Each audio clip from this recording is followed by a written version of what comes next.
Shalom Bapak Ibu, sidang jemaat dimanapun saja berada pada saat ini. Jemaat GKI Nasaret Bangkal, Jemaat GKI PT SLM yang dikasihi dan diberkati di dalam Tuhan Yesus Kristus. Baik, saya akan membawa kita dalam perenungan firman Tuhan pada saat ini sesuai dengan amanah Nas Gereja Kalimantan Epang, yaitu dari 1 Petrus pasal yang pertama ayat yang ketiga hingga ayat yang ke-12.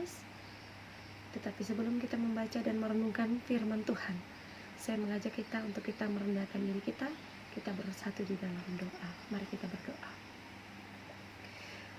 Kami memohon hikmat dan tuntunan Roh Kudus Tuhan, agar kami dapat mengerti kehendak-Mu melewati firman Tuhan yang akan kami baca dan kami dengarkan bersama pada saat ini.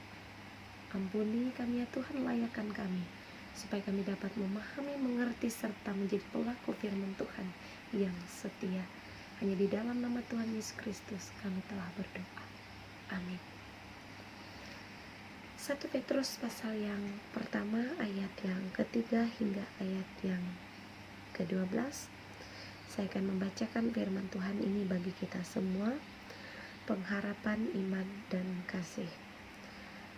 Terpujilah Allah dan Bapa Tuhan kita Yesus Kristus, yang karena rahmat-Nya yang besar telah melahirkan kita kembali oleh kebangkitan Yesus Kristus dari antara orang mati kepada suatu hidup yang penuh pengharapan, untuk menerima suatu bagian yang tidak dapat binasa, yang tidak dapat cemar, dan yang tidak dapat layu, yang tersimpan di sorga bagi kamu, yaitu kamu yang dipelihara dalam kekuatan Allah karena imanmu sementara kamu menantikan keselamatan yang telah tersedia untuk dinyatakan pada zaman akhir. Bergembiralah akan hal itu, sekalipun sekarang ini kamu seketika harus berduka cita oleh berbagai-bagai pencobaan. Maksud semuanya itu ialah untuk membuktikan kemurnian imanmu yang jauh lebih tinggi nilainya daripada emas yang panah, yang diuji kemurniannya dengan api, sehingga kamu memperoleh puji-pujian dan kemuliaan dan kehormatan pada hari Yesus Kristus menyatakan dirinya. Sekalipun kamu belum pernah melihat Dia, namun kamu mengasihinya. Kamu percaya kepada Dia, sekalipun kamu sekarang tidak melihatnya. Kamu bergembira karena sukacita yang mulia dan yang tidak terkatakan, karena kamu telah mencapai tujuan imanmu, yaitu keselamatan jiwamu. Keselamatan itulah yang diselidiki dan diteliti oleh nabi-nabi yang telah bernubuat tentang kasih karunia yang diuntukkan bagimu, dan mereka meneliti saat yang mana dan yang bagaimana yang dimaksudkan oleh Roh Kristus yang ada di dalam mereka, yaitu Roh yang sebelumnya memberi kesaksian tentang segala penderitaan yang akan menimpa Kristus dan tentang segala kemuliaan yang menyusul sesudah itu. Kepada mereka telah dinyatakan bahwa mereka bukan melayani diri mereka sendiri, tetapi melayani kamu dengan segala sesuatu yang telah diberitakan sekarang kepada kamu dengan perantaraan mereka yang oleh Roh Kudus yang diutus dari sorga menyampaikan berita Injil kepada kamu, yaitu hal-hal yang ingin diketahui oleh malaikat-malaikat. Amin. Untuk pembacaan firman Tuhan. Bapak Ibu sidang jemaat yang dikasihi Tuhan, untuk mengawali firman Tuhan ini ada satu pertanyaan pembuka bagi kita. Apakah hidup yang kita jalani sekarang ini lebih baik daripada dulu? Kalau saya menjawab untuk mewakili pertanyaan ini, saya akan menjawab belum tentu. Mengapa saya katakan belum tentu, Bapak Ibu? Sebab saat ini, walaupun kita diperhadapkan dengan ilmu pengetahuan dan teknologi yang sudah sangat canggih, kemajuan yang sangat pesat di dunia ini, namun pada kenyataannya tetap saja kita manusia menghadapi berbagai problema yang tentu tidak ringan, tidak mudah, dan tidak sedikit tak terpecahkan. Kita bisa melihat keadaan dunia saat ini, kelaparan di mana-mana, adanya kemiskinan, peperangan, bencana-bencana alam, wabah penyakit yang mematikan, dan masalah kemanusiaan yang masih menjadi wajah kehidupan dunia pada saat ini.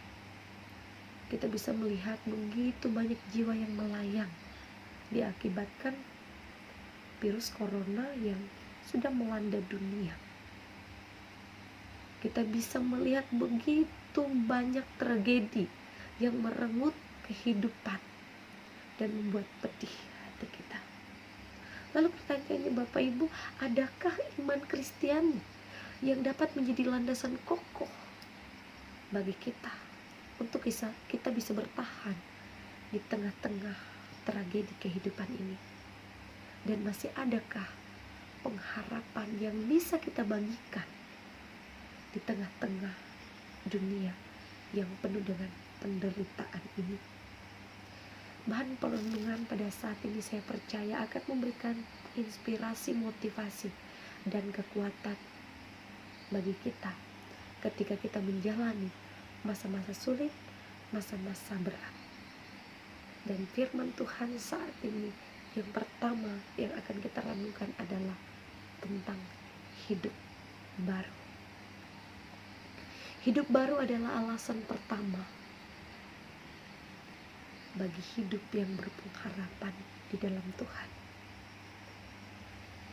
Hidup baru adalah awal keselamatan di dalam Kristus, karena Ia adalah kasih karunia dan anugerah Allah.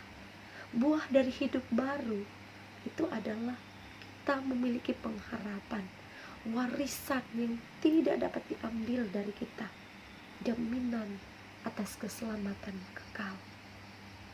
Oleh karena itu kita percaya bahwa pemeliharaan Tuhan itu berlaku bagi kita sampai pada akhir zaman, abadi dan kekal. Yang kedua, Bapak Ibu sedang jemaat, Tuhan punya maksud atas pencobaan yang kita alami saat ini. Kita bisa lihat dalam 1 Petrus pasal yang pertama di ayat yang ke-6. Di sana dikatakan, bergembiralah akan hal itu, sekalipun sekarang ini kamu seketika harus berduka cita oleh berbagai pencobaan. Ada dua kata yang sangat kontras di sana, bergembiralah dan pencobaan. Kegembiraan orang percaya, orang Kristen, itu tidak pernah tergantung oleh situasi dan kondisi yang ada di sekitarnya. Dan hal yang menguatkan di tengah pencobaan adalah semua itu sifatnya hanyalah sementara. Kita percaya semua yang terjadi itu untuk sebuah alasan, yaitu untuk kebaikan kita semua, kebaikan untuk Bapak Ibu dan saya. Sehingga iman kita semakin teruji, kita semakin bernilai, kita semakin berharga untuk kemuliaan nama Tuhan. Saya percaya ketika kita menjalani masa-masa sulit, hidup mengikuti cara Tuhan itu adalah sebuah tantangan. Tetapi tantangan itu akan menjadi ringan ketika kita percaya Tuhan menyediakan berkat untuk memberikan kekuatan bagi kita. Tuhan Yesus memberkati kita semua. Shalom.